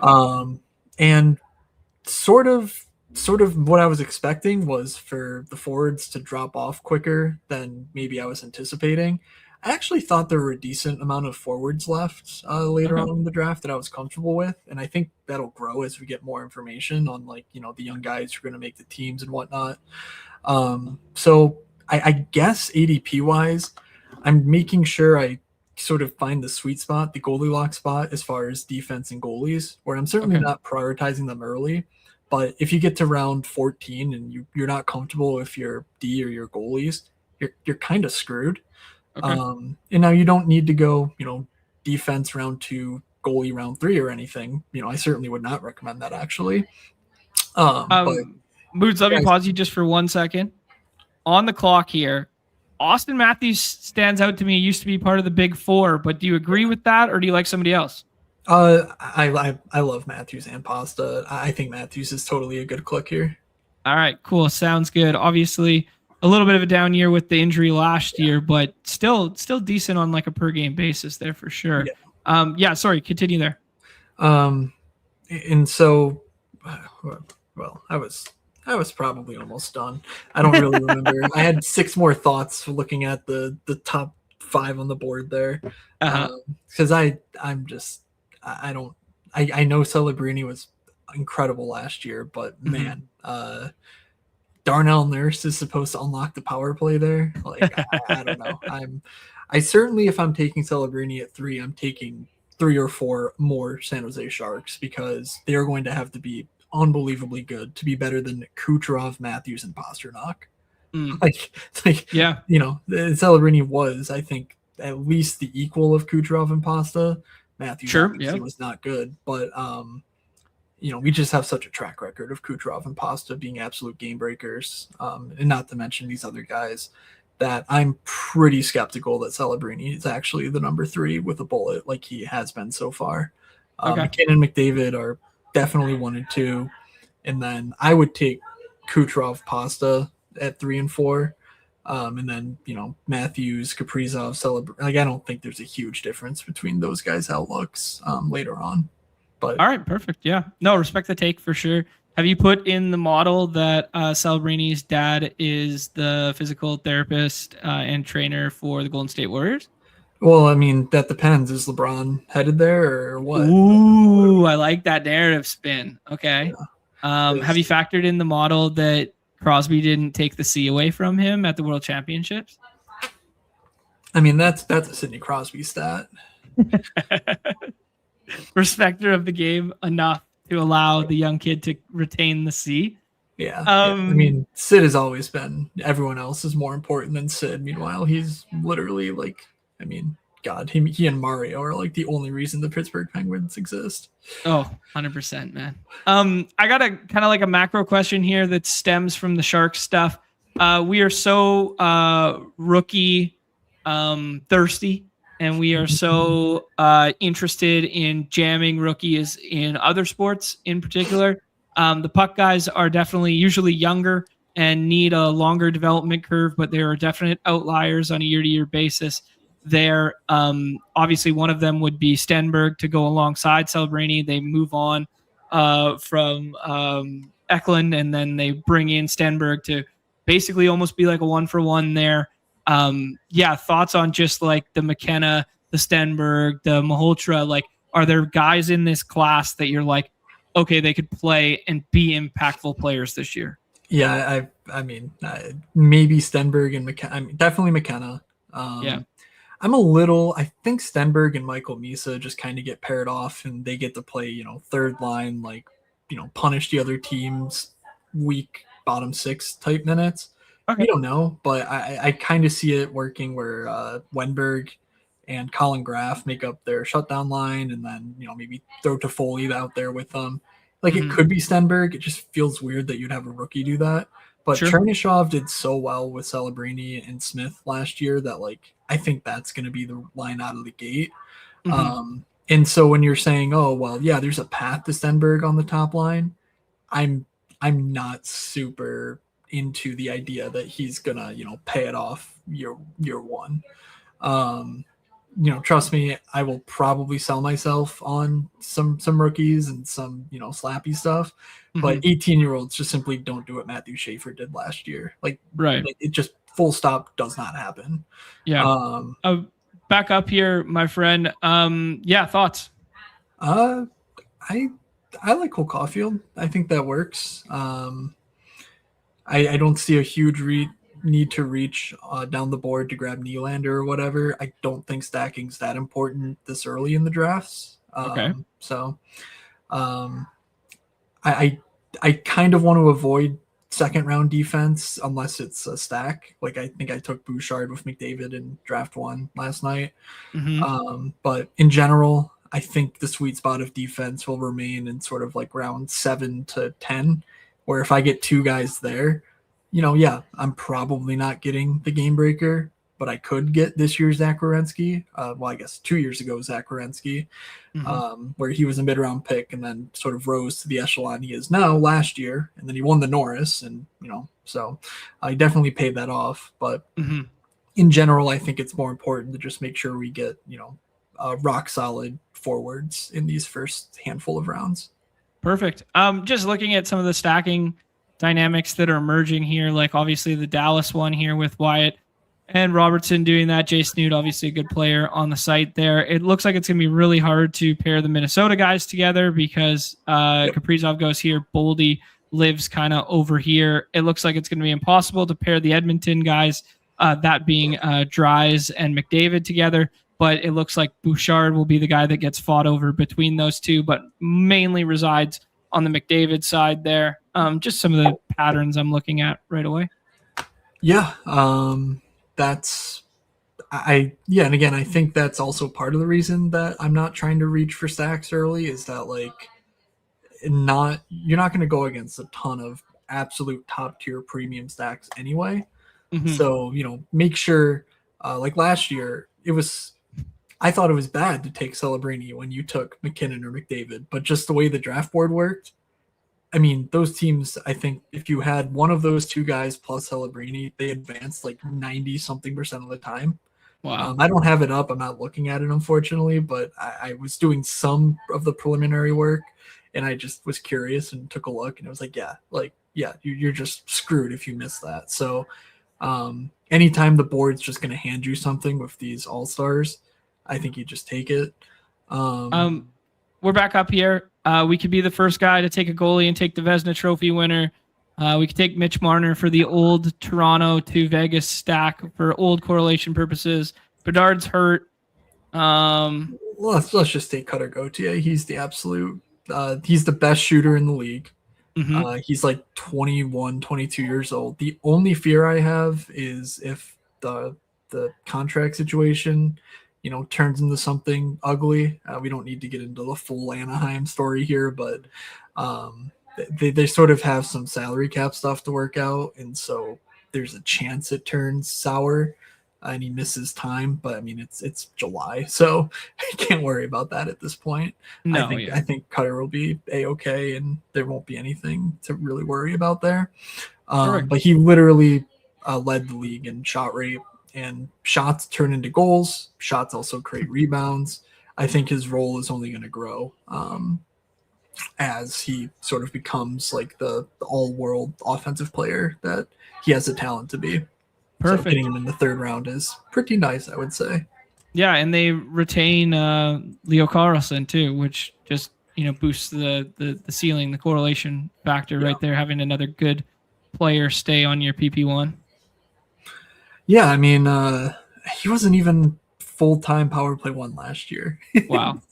That's it was crazy. just one of those, it's just one of those things where it's like, yeah, maybe that's a mistake, but also he was so productive anyway that like, sometimes you just can't keep the genie in the bottle. Looking at what other people are doing here. Yeah, the Makar Schaefer D room is interesting. Connor Bedard is going to miss the first month and a half or so of the season due to a shoulder injury. Yeah, I'm not that worried about it personally. I mean, it does go a little earlier than I would have thought based on last year. We got Hellebuck here if we want it. We can start with one of the young defensemen here. Lane Hudson stacks if we care. Slavkovsky stacks if we want it. I like Slavkovsky. That makes a lot of sense, I think. Sure. Let's do it. Nice playoffs last year as well. Obviously had the hat trick in, what was it? In the first round there. Yeah. Was that game 1? Yeah, I think it might have been like. Yeah. Yeah. Yes, DJ, you will get your turn. We will Eiffel Tower moods with the championship rings over his head. The Zamboni champ to the Best Puck Classic champ. Yes, you will get you on here, but Moods and I had just been chatting. Interesting take here. Yeah, Bedard feels like the biggest value on the board. Got to eat the first month of the season 0, but could be a first round pick next year. I mean, I've been saying this about Bedard for the last couple of years, and I was the guy jamming Bedard last year over Celebrini. Yeah, I don't know. Yeah, I don't have a leg to stand on when it comes to the Bedard conversation. Like I'm so in on his profile. And he was so unbelievable last year before he got hurt, and he's hurt again. And so it's just like, maybe it's never going to happen, or maybe it does happen. If it does happen, I think there are better Chicago guys even to take than Bedard. Like they are just, I mean, Frondell, Nazar, Bo Byram goes super late. So like you can really build around Bedard without taking Bedard himself. We have a bunch of goalies on the board here. McKenna for the stack if we want to be slappies. I don't think McKenna deserves this ADP. I think you're right. Well, I think a goalie makes a lot of sense here. I don't have a real preference. I know I took Logan over Sorokin, and DJ was telling me how much he preferred Sorokin. I don't think anything in the schedule really matters that much here. Okay. But so we can take Sorokin. That's fine. Yeah, we'll switch things up. We'll take Sorokin. We'll make DJ happy after you poo-pooed on the idea yesterday. I don't know. Sorokin just stands out to me as like a better goalie in my mind. Like, I don't know. Maybe that's just past biases and my bro science eye test. But I'm just like, Sorokin's the guy we draft every single night to be like one of the top 3 goalies when he's starting.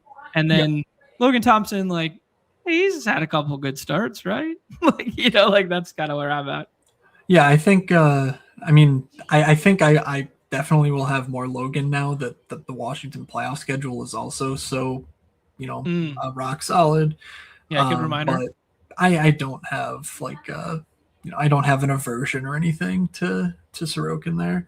You're Sorokin with 2 games. 2 so games what that in means the last week. Yeah. Is that in finals week 2, you probably want to take your next goalie that's green in that week. So, Anaheim and Dostal, Chicago and Spencer Knight, Detroit, I guess who knows if it's Gibson or someone else at this point. Sure. Montreal and Dobesh, ironically. Don't even think he'll make it back to us, though. And I don't think we need another goalie anyway at this point. Seattle starter, St. Louis starter. Who is that? Don't know. Right. So those are the guys I think you would want to keep an eye on, though. And if one of them like slips past ADP or something, especially as ADP gets more sussed out, that would be sort of one of those insta clicks. You don't think about goalie too much. You just take guys who should start, and that's about it. You can say, oh, this team's bad, this team's good. Guess what? Bad teams give up a lot of shots. If you get a win with a lot of saves, that's worth a lot more than a win with few saves. So it's like, you're always kind of rolling the dice when it comes to goalies. And I think there's not a ton besides, can we guarantee a workload for them? Sure. Cool. It's crazy that I just brought up the Binnington one there because he said like insert Blues goalie or whatever, and it's just like Team Canada's goalie is buried down here with like goalie like 35 or whatever the fuck it was in the 200s. I think Hofer's ahead of him, like literally just like ahead of him in ADP, which is crazy to think about. I think it's right, but like it's it's certainly interesting. New acquisition Darren Radish stacks up with Matthews. Anybody else that you like in here? Let's go Dylan Holloway. You like it more than stacking Beckett? I think so. Okay. I like Seneca. I'm not a huge this guy's going to be unbelievable, and I do think St. Louis's top line is like a thing I'm going to be crazy after this year. They were so good to close the year. Robert Thomas, Dylan Holloway, and Jimmy Snuggerud. They moved out Jordan Kyrou, so I think those guys are just going to be the offense this year. I think we're looking at, next year this time, they're all where the Suzuki, Caulfield, Slafkovsky line is, and they're 3-4 rounds beneath that. I think they're just as good talent-wise. Okay. Respect the take, man. I was really impressed with Snuggerud. I vividly remember going to the Blues game last year because I took my parents to it, and it was on like the holiday Monday or something. It was like an afternoon game. So I vividly remember going, and I just couldn't stop thinking about how good Snuggerud looked. Buchnevich looked really good to me. And I was also blown away by how big Parenko was. I was like, holy shit, I had no idea how huge he was. And I remember really liking Snuggerud. Yeah, I mean, he's got an awesome prospect profile. He wasn't if you look at the full year numbers, I don't think he was anything super special last year. But when that line came together, it was absolute. In the Siberian Express, Blues are fantasy nirvana. All right, we're on the clock. Gosh. Dorfiev had that really nice playoff run. Now gets a new home. We could also go the center route. Do you have a Fox or Sanderson take? I don't really. I think one of those guys is okay. Probably. Let's take Sanderson then. Just get our horse. Probably want to take a few centers soon too, just to get up to that 4 or 5 range pretty quickly. Because yes, Matthews is nice to have, but we're probably losing center with just him and some late round guys. So as much as I love to just stack up wings, I do think I need to be more cognizant of centers at this point. We fell into our old ways of slappy behavior patterns where we took the anchor center and then we just pounded wing, and then we took all right, let's get into, I guess we need a D-man now. I guess we need a goalie now. Yep, pretty much. All right. We got Matthews, we got Goal Caulfield, we got Cutter Gauthier, we got Slafkovsky, we got Sorokin, we got Dylan Holloway, and we got Sanderson. Pretty solid. Yeah, I mean, Jacob was hurt most of last year, was he not? Most of that D-core was hurt, right? He got hurt toward the end of the year, right? The end of the year. I think he was healthy through the Olympics. Okay. So I could be wrong. That was a forever ago at this point. But yeah, I do. I mean, Sanderson's just awesome. There's no reason he can't have a top 5 D season. I think Sure. one thing that's important to think about is like it's very hard for guys outside of the upper echelon to have a top 5 center or wing season.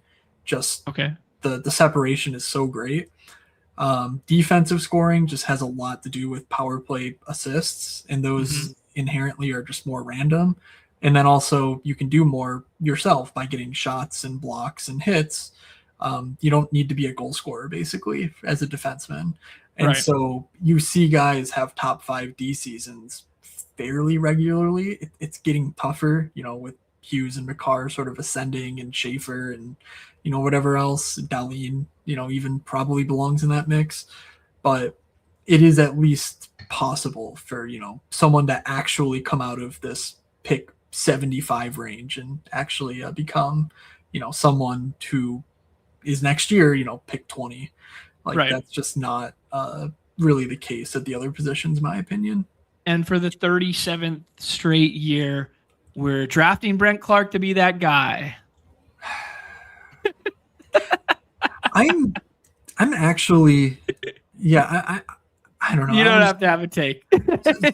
Well, I was gonna complain that the Sharks didn't trade for him. I think if the Sharks had traded for him and they'd use Stenberg and whatever to make that trade, they would be a team that I'm just like windmilling in. But okay,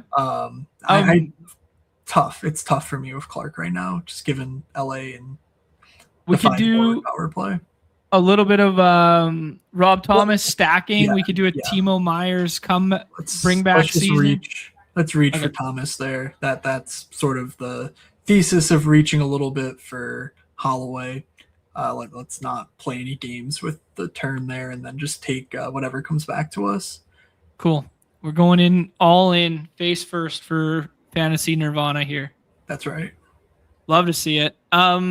Selfishly, I want to know the answer to this one too. Do we have a Demko alpha and or take and or recovery timetable, or kind of just evergreen conversation with Demko? Yeah, no, just don't take him. Honestly, a good rule of thumb is just don't take any Vancouver Canucks, and you're probably in good shape. All right. No PD bounce back? I mean, it's your money. Yeah. It's fine. You're also, if you draft him now, on the off chance he gets traded to a spot that's maybe he gets more help. But yeah, I don't really see a Vancouver guy going and actually punishing us this year. So okay, it's kind of how I feel about the entirety of the franchise. Are we making a mistake again? Like, are we doing the Michkov thing with Porter Mortone, or is he better? I'm we're up I'm here. certainly lower on Martone than a lot of people. Nice stacks if we want it. Yeah. We could also do Tendy, second Tendy, or Miro. Nah, I think Nyes. It fell into our lap. Let's just go grab Nyes. We do need to get a goalie or two next. Snuggerud too. I think Nyes is better. I think we wait for Snuggerud. If he doesn't make it back to us, it wasn't meant to be. All right, sounds good. But if we wanted to keep stacking St. Louis, we could also go, McMichael in the last round or something. I don't think we need to overextend to cap a stack when really if you have two of the three, you're certainly swimming if they do super well anyway. Okay. But I think having Nyes is good, and then also focusing on goalie is just fine if Snuggerud does not make it back. Okay, cool. Yeah, that was one of my. I'm glad you brought up McMichael because he was one of my my top secret weapons last year that didn't really pan out. But every time in the last 2 rounds, I would do the protest plus McMichael stack. Like I was this is my top. This is taking us to the promised land, baby. Are you hip to the new Protoss in town? The twin Proti? Yeah. Yes, I am. I am hip to it. I am aware. Yeah, absolute towers of offense, I think, coming. But yeah, that's a situation where, like, in training camp, if Ilya Protas is actually playing on the top line or something is more my interest. But right now it feels like it's just the wings in Washington. So we're up. Yeah, Spencer Knight's still here if we want to do the Tendy thing. I think we just do that. Okay. We talked about Chicago being one of those teams that fills in for Sorokin too. So just sort of nice symmetry. Yeah, we get those 4 games in the playoffs when we only have 2 games for Sorokin. Spencer Knight was a huge prospect too. Like, he was supposed to be the future in Florida. It was just Bobrovsky stayed good for so long, and then he had the whatever it was, like, was it rehab and then mental health or something like that? Yeah. I think it was all mental health related. There could have been something else in there, but in any case, he was pretty good in Chicago and doesn't feel like he's going to lose the net. There's a lot of guys, especially at this ADP, where it's like if they lost the net, it's not unheard of. Sure. But it's fairly unlikely, I think. All right.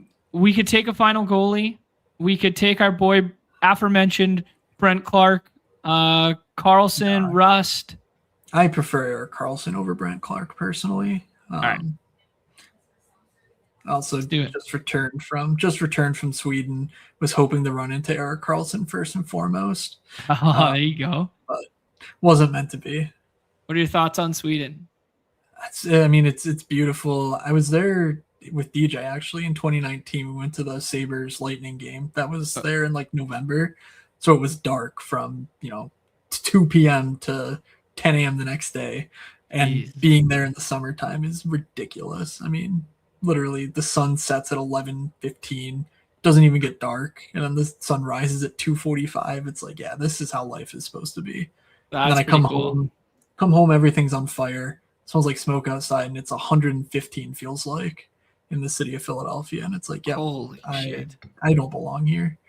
I'm a northern boy. I can't do the heat, so indoors for me for the next 3 months.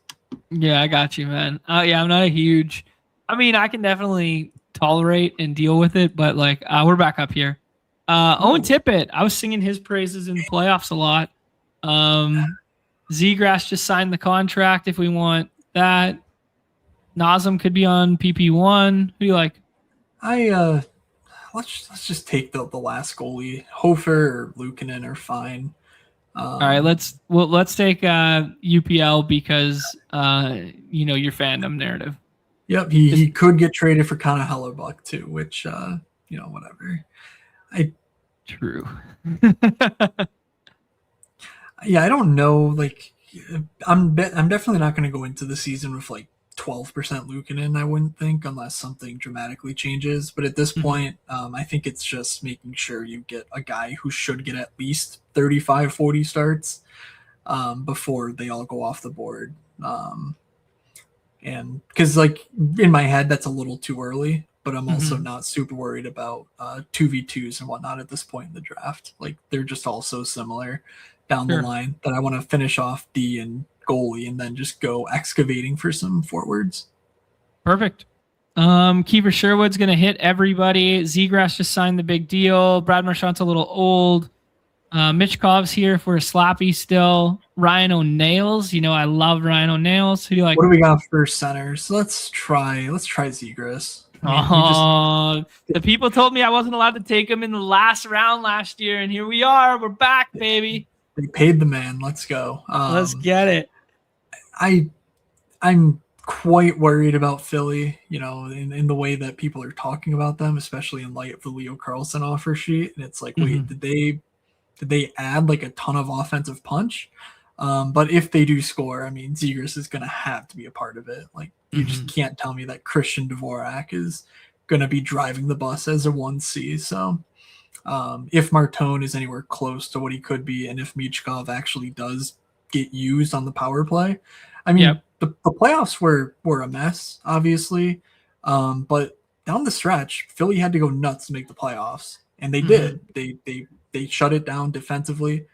Last 20 games, I'm pretty sure Michkov had 20 points. It wasn't like he was doing nothing. He was playing 14 minutes a night, producing, and it's at some point Tocchet just needs to, let his horses run. And he's not really a horse in that sense. He's more of a surgeon. No, he's more of like a, he's going to dissect you versus like just, gallop around like Martone will and maybe brute force his way. But yeah, I think in any case, Zegras is going to be the guy, and then Michkov goes. So a little unfortunate, but I think we're in good shape. Paterka went too.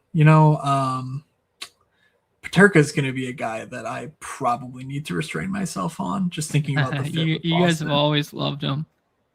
McTavish stacks if we want it. I think McTavish works. Yeah, I think why not? If the power play comes to pass, great. And in any case, McTavish and Thomas, one of those guys will be Holloway center at the very least. So sure.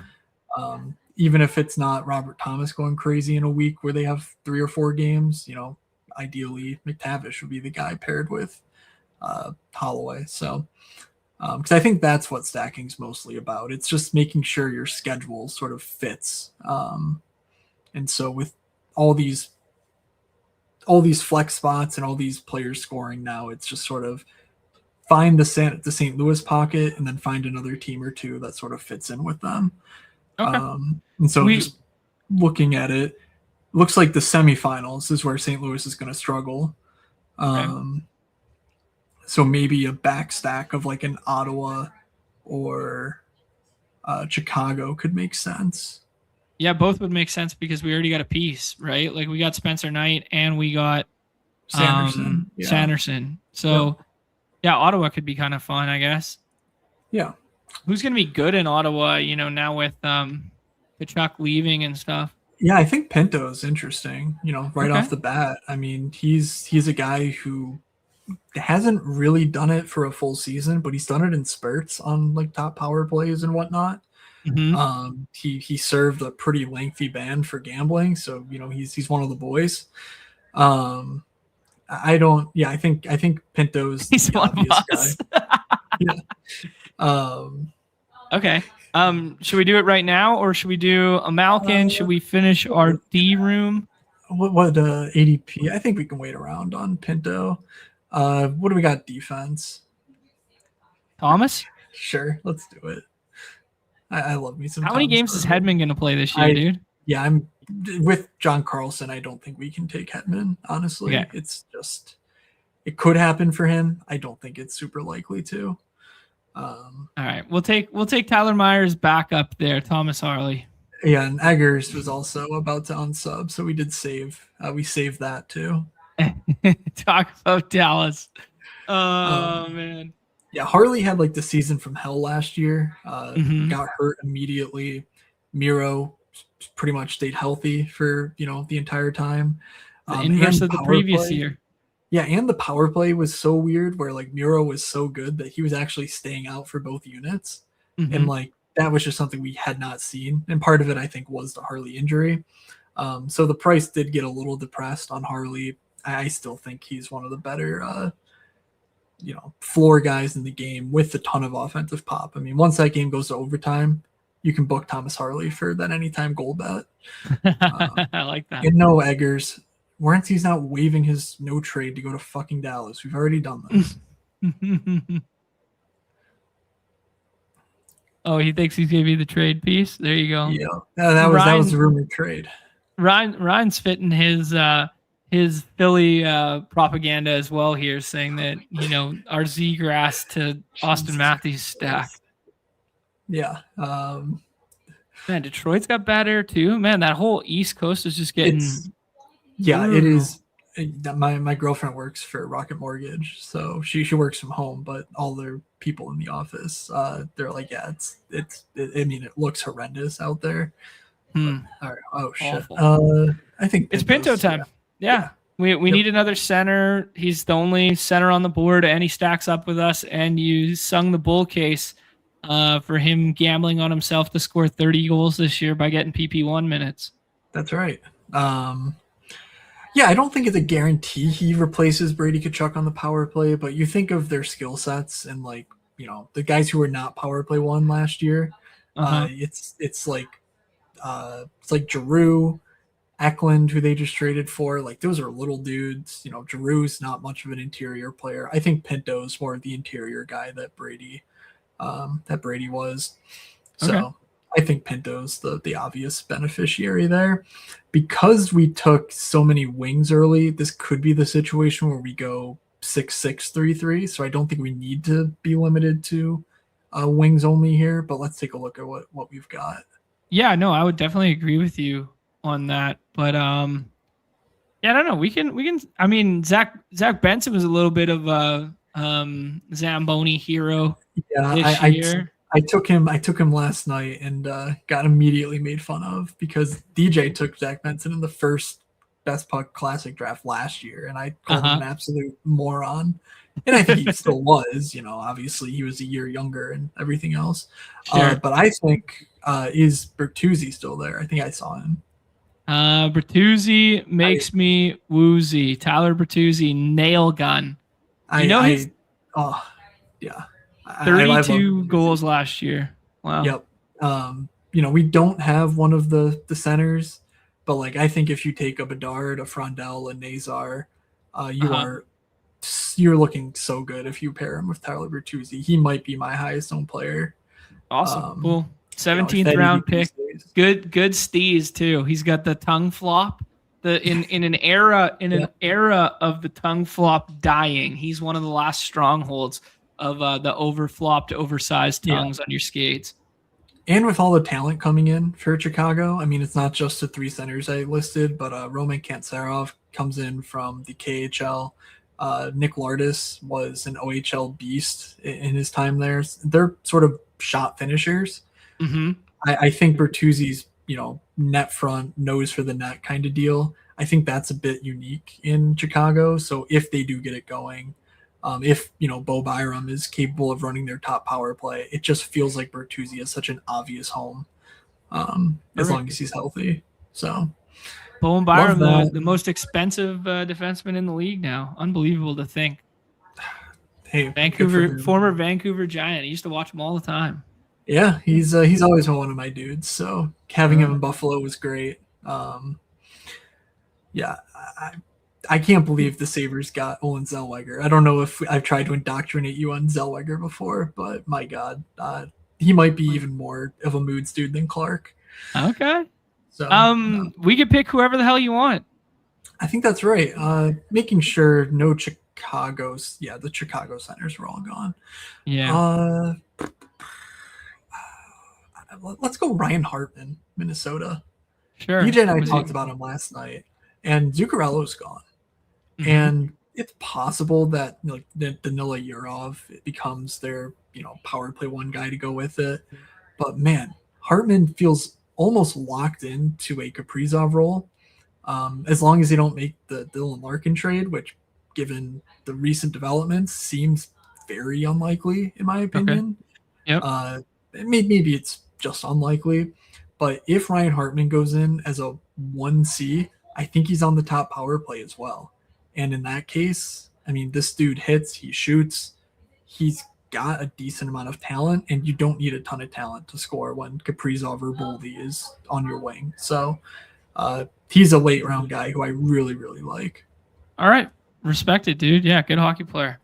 I'm looking at some of these builds out here, and some shit's kind of wild. We got a 5 defenseman build with 1 goalie, with 3 D-men in the first 5 rounds. We have a 1 defenseman build from Jay Fish here, and it's a second last round Darnell Nurse pick. We got a 2 D-man build, but it wasn't until Trouba and Seth Jones. Very interesting, man. Yeah, I wonder how many of these people have been sitting in the lobby for an hour and forgot about it versus. Yeah, you know what? We were talking so much that I wasn't really monitoring the in-room dynamics if people were auto drafting or if they were, picking fast or whatever. I didn't notice, but yeah, pretty sick, man. A little backstack. No, he was definitely drafting. Jay Fish was definitely drafting. He does the 3-man sharp backstack there. Yeah, I recognize the name too. Just a bold strategy with the 1 D-man. Hey, I don't know. Maybe some Darnell of our Nurse is the guy you need. Maybe some of our research will come back and be like, "Hey, D doesn't matter at all because, D doesn't matter at all because there's only 1 of them now or something crazy." I think that's possible. I mean, yeah, Nurse is a guy who could be a top, I think 15 if he gets the power play one and they're as good as I guess they could be. Sure. So yeah, it's not likely to work like that, but it could. I think our 6-6-3-3 is quite interesting though. It's about at the absolute bare minimum of wing like talent that I would want, given you have to start 3 of them every single week. Yeah. But I think we have a bunch of dudes who contribute in all the categories as well. It's not like we have a bunch of Cole Caulfields, or if they don't score for a week, they're probably not getting you hits or many assists to sort of, pass you over. We're getting a ton of hits, a ton of shots, even some blocks and some all-around skill there. So, that's not a weakness of the team, obviously, but like having a 5-7 build would feel more comfy, cozy. But I do like what we did and how we sort of put the team together here. Awesome, man. So our first Best Puck Classic for the people, 6-6-3-3. We're sticking with the threes at the onesies going forward here, but we're mixing and matching the center and wing numbers as we elongate the drafts to be 18 rounds here. We got Austin Matthews, we got Robert Thomas, we got newly minted and paid Trevor Zegras. We got Mason McTavish, who's just, despite having the same jersey on here, has changed teams to get that little blue stack going on. Shane Pinto's back from gambling, one of us. Ryan Hartman, who we got a nice bull case spin zone. Although, who was the Minnesota center last year that we were bull case spin zoning for? Eric Zach. No, late round guy. Marco Rossi. Marco Rossi, my boy, Canucks guy got traded. There you go. Yeah. Marco Rossi. This year's Marco Rossi, Ryan Hartman, but maybe better. Cole Caulfield, Cutter Gauthier, Slavkovsky, Dylan Holloway, who people forget almost died on the bench and then still played hockey. Unbelievable, crazy shit. Matthew Nyes, Tyler Bertuzzi, Jake Sanderson. Shout out to Jacob Sanderson. Eric Carlson, Thomas Harley for Eggers, Sorokin, Spencer Knight, and Pekka Luukkonen. Thoughts, man? Does it suck or does it fuck? I love it. I love it too. I think you're going to be sending me quite the hearty share of this when damn when right. it's all said and done. Yeah, I hope so too. Because that was a fun draft, our fun first draft. Moods, appreciate you taking the time, my friend. We'll be sure to do this in the future again there when you get some more of the manifesto research done, when you get some of the more of the player takes done, because I want to talk like a little more granular. I want to talk about, who's a good click, who's a bad click. Today was a very much setting of the scene of, who we can draft and how the format's changed, and we just got the schedule. And then now I want to know who the best clicks are going forward. So we'll set something up in the future, my friend. For now, though, guys, go back and read the primary point stuff. Let me drop it one last time in the chat. And I will also link to the other draft show that you and DJ did yesterday in the description below. So you guys could check that out as well if you're into the Best Puck Classic stuff. Anything else, my man, Moods? You nailed it. Thank you for the time, and thank you for some exposure here. If you draft puck, definitely follow me at Fake Moods. You'll get lots more hockey talk than these multi-sport drafters can offer. Hey, we try our best. Everyone knows, first and foremost, at heart, I'm always puck guy. So we got to play to the views. We got to play to everything that's on the platform, but I will always make time for the puck guys. I love it. A pillar of our industry, even if you are dangerously close to the, breaking containment and just being a full-throated football guy. So close. All right, guys. On behalf of Matt Moody and Fake Moods, everybody's favorite time of the show, the end. Peace. Go check it out and get in these Best Puck Classic streets, man.